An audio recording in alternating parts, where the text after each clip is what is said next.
The Two Cities. Buddy, pumikit ka muna sandali.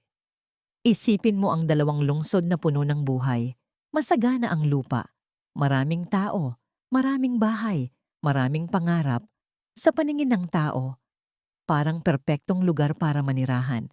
Pero may isang bagay na hindi nakikita ng mata. Ang kabulukan ng puso ng tao. Ito ang kwento ng Sodom at Gomorrah. Kilala bilang The Two Cities. Isang kwento hindi lang ng pagkawasak, kundi ng babala, awa at pagpili. Ang kagandahan sa labas, ang bulok sa loob. Noong unang panahon, ang Sodom at Gomorrah ay kilala bilang mayayamang lungsod. Mataba ang lupa, sagana ang ani. Hindi problema ang pagkain. Maraming tao ang gustong manirahan doon dahil may oportunidad, may aliwan, at may kalayaan. Pero habang lumilipas ang mga taon, unti-unting nagbago ang pamumuhay ng mga tao. Ang mali ay ginawang normal, ang masama ay tinawag na tama. Ang kasalanan ay hindi na ikinahihiya, ipinagmamalaki pa. Ang mga mahihina ay inaapi, ang mabubuti ay pinagtatawanan, at ang Diyos, unti-unting nakalimutan. Buddy, dito natin makikita na hindi lahat ng maganda sa labas ay malinis sa loob. Si Abraham, ang taong marunong makinig. May isang tao na malayo sa dalawang lungsod, isang lalaking tinatawag na Abraham. Si Abraham ay hindi perpekto, pero marunong siyang makinig sa Diyos. Isang araw, ipinaalam ng Diyos sa kanya ang mangyayari sa Sodom at Gomorrah. Dahil sa sobrang kasamaan ng mga lungsod, dumating na ang oras ng paghuhukom. Pero si Abraham, hindi agad tumanggap ng tahimik. Nakiusap siya sa Diyos. Paano kung may 50 mabubuti roon? Paano kung 40? 30? 20? 10? At sa bawat tanong ni Abraham, makikita ang habag ng Diyos.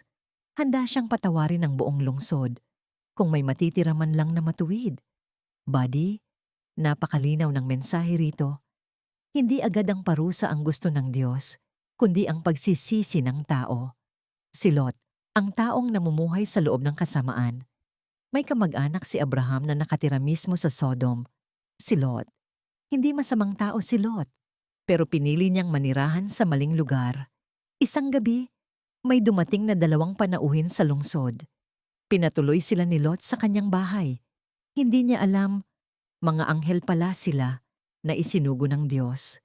Nang malaman ng mga tao ng Sodom na may bisita si Lot, nagtipon-tipon sila sa labas ng kanyang bahay. Hindi mabuti ang kanilang pakay.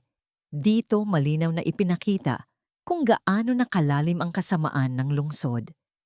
Kinailangan pang iligtas ng mga anghel si Lot mula sa galit ng mga tao. Buddy, minsan, kahit mabuti ka, kapag mali ang paligid mo, mahihirapan kang manatiling matuwid. Ang huling babala. Ibinunyag ng mga anghel ang totoo kay Lot. Wawasakin na ang lungsod na ito. Ilabas mo ang pamilya mo. Umalis kayo agad.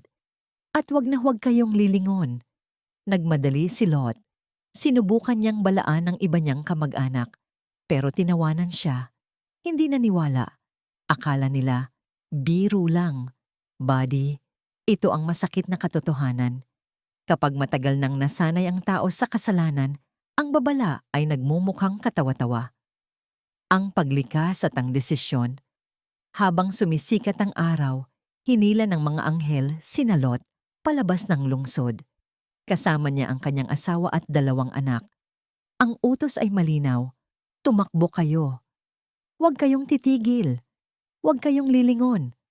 Habang papalayo sila, naririnig ang dagundong ng kaparusahan.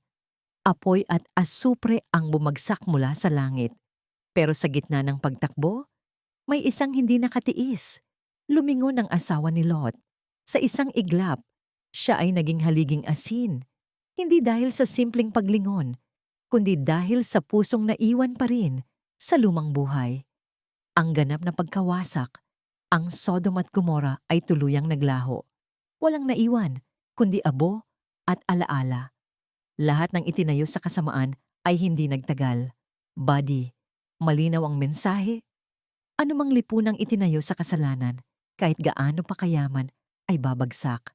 Ang malalim na aral ng The Two Cities.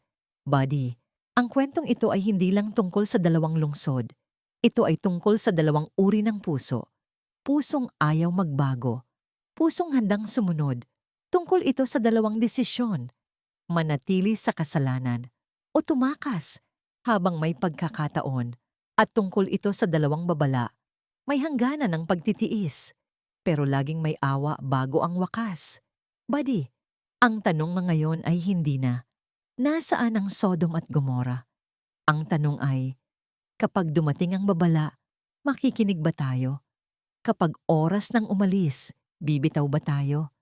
Kapag kailangan ng hindi lumingon, kakayanin ba natin?